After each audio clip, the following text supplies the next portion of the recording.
Morning guys, just having our little weekly catch up. So, project 1, near completion. Really happy with that. Walked around today with the clients, really happy, both really happy.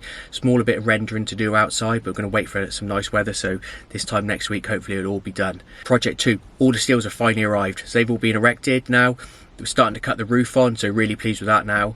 So that's going to be, as soon as that roof's cut on, the zinc man can come then measure up. The windows will be going in soon, so really pleased with that. Project 3, I'm outside at the moment now. 3 weeks we've been on site, the carpenter's been on site, and we're just about halfway through tiling the roof, so really pleased with that. It's all been insulated, boarded, just about to start all the internal works. There's quite a lot of internal works to do on this one as well, so it's going to be exciting to get stuck into those. Project 4, our demolition new build.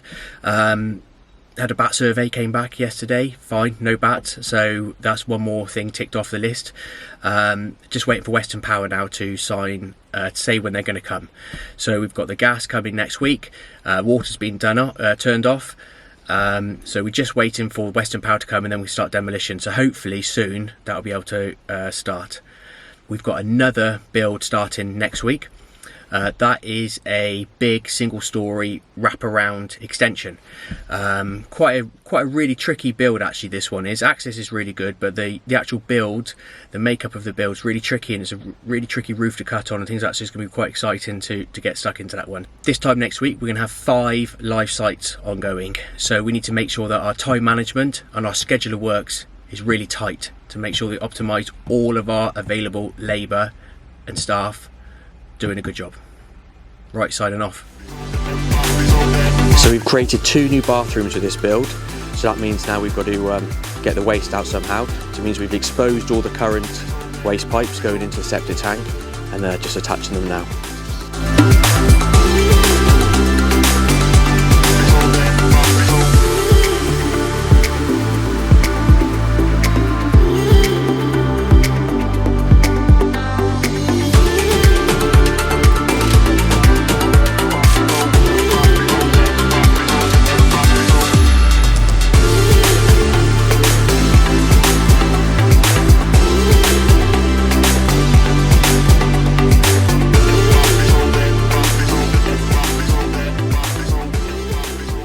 So a couple of things that Mark and I have in common is that we try and build our work on good customer service. So this goes a long way in the industry, so always having good customer service is one of the things that we both like to implement. So this is our Sparky, Mark Walker's company, Walker Electrical Services. Does all of our work from the very start to when we started Aspire, always has, and I think he always will. Really punctual. Really good at his job, fantastic customer service with us and with clients. We've always been able to call on him any time of the day, and he's always come out and helped us out.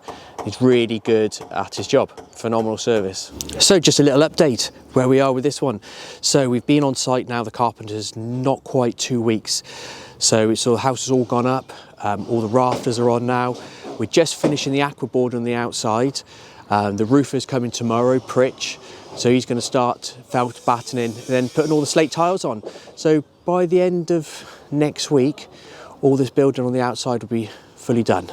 You better be in this episode, Arnie. He's a bit upset you weren't in it last one, weren't you? I'll make sure you're in it this one, all right? I'll make sure. I'll say to Ross, you've got to be in it, mate, all right? Come back, come back. Arnie, I love you. So the good thing about having a timber frame extension and being able to have an electrical plan like this is that we can now walk around the build and make sure that all the light switches and all the lights are in the correct positions. So it's like a living thing basically. So on a 2-story side return now, you see all the rafters are on now, felt and battened everywhere, roofers cracking on with the lead valleys. All the Spanish slate's going to be going on now in the next couple of hours, so really good, making really good progress. So Pritch has been busy on this side of the roof, so it's half slated, all the valleys are in, felt and battened, so he's really cracking on with this, really pleased.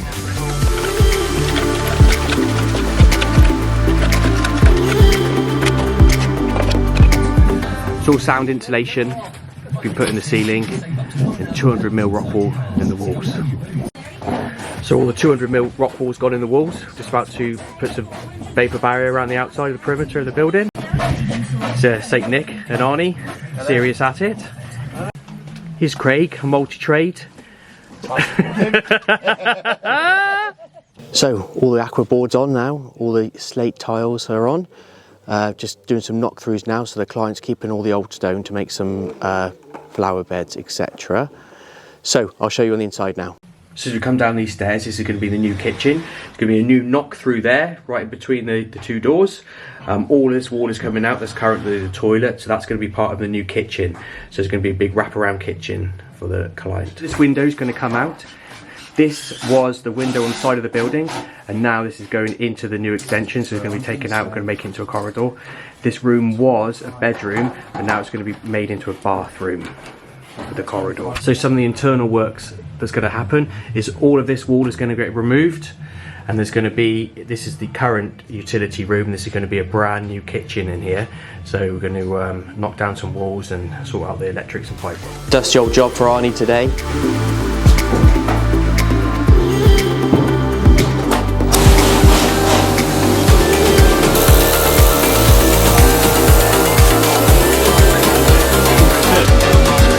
So this once was the bedroom, and now it's going to be the hallway and the new bathroom for the two new rooms in the extension.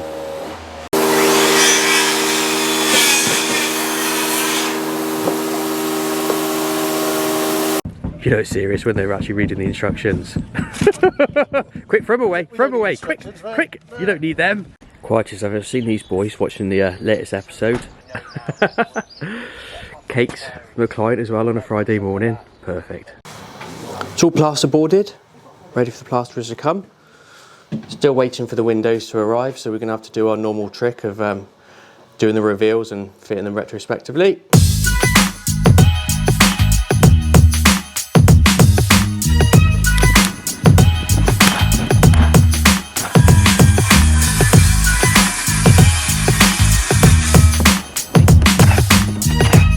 Hi guys, Ben from Aspire. I just wanted to take 2 minutes out this morning just to go through some different models of roof build-up with you guys. I think it's just a shame that, you know, 99 times out of 100, the roof keeps you warm and dry, and nobody really ever gives a second thought into its design or construction. And an awful lot of work goes into those things. So I just wanted to give you a cross-section into the different makeup of roofs, okay? You'll have to excuse the section sizes. I'm literally using what I've got to hand at the moment. So you can imagine these timbers here are your timber rafters. We're going to start with a cold roof, okay? They'd be cut, the plumb cut, seat cut here at the bird's mouth on the wall plate, all the way up to the ridge, okay? So we'll have to use our imagination a bit. In a cold roof, you get solid insulation between your rafters like this, okay? Now at the moment, you could still have cold bridging between this timber. Effectively, cold air could make its way through the timber and enter your house. So to get round that in a cold roof, you fix insulation below the rafters as well. You've broken the thermal bridge, okay? On top of this system, in a cold roof, you have some plywood or OSB layer, whichever is normally on the drawings. But also in a roof, ventilation is really important. So for example, this is the makeup of our roof, our zinc clad extension in Herefordshire. We've got 2x2 battens on top of that ply, again with another layer of marine ply, and what you can see now is what we've created is ventilation for the roof space, okay? Really important. On this particular one, like I said, there's a standing seam zinc roof going on top, so it's going to look really, really nice. That's a cold roof. Now, the other type is called a warm roof.